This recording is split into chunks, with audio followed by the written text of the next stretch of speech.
আমাদের শরীরে বিভিন্ন অঙ্গে, মাথায়, হাতে, পায়ে, পেটে, অনেক সময় অনেক অঙ্গে কি হয়, ব্যথা হয়, এবং ব্যথায় আমরা অনেক সময় কষ্ট করি।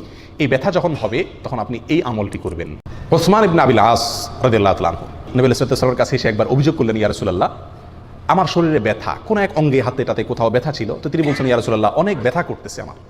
নবী সাল্লাল্লাহু আলাইহি ওয়াসাল্লাম তখন তাকে ডেকে বললেন, তুমি যেই জায়গাটা তোমার শরীরে ব্যথা করতেছে ওই জায়গাটা হাত দাও, ওখানে হাত দিয়ে 3 বার বলো বিসমিল্লাহ বিসমিল্লাহ বিসমিল্লাহ। এই 3 বার বিসমিল্লাহ বলার পরে এরপরে 7 বার এই দোয়াটা পড়ো। দোয়াটা কি? আউযু বিইজ্জাতিল্লাহি ওয়া কুদরাতিহি মিন শাররি মা আজিদু ওয়া উহাজির। আউযু বিইজ্জাতিল্লাহি ওয়া কুদরাতিহি মিন শাররি মা আজিদু ওয়া উহাজির।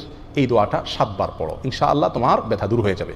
ওই সাহাবী ওসমান রাদিয়াল্লাহু তাআলা আনহু বলেন যে আমি এই দোয়াটি 7 বার পড়লাম, তার আগে বিসমিল্লাহ 3 বার পড়লাম, ওয়াল্লাহি এরপরে আমার ব্যথা দূর হয়ে গেছে, ব্যথা আর ছিল না। আমাদের শরীরে বিভিন্ন অঙ্গে, মাথায়, হাতে, পায়ে, পেটে, অনেক সময় অনেক অঙ্গে কি হয়, ব্যথা হয়, এবং ব্যথায় আমরা অনেক সময় কষ্ট করি।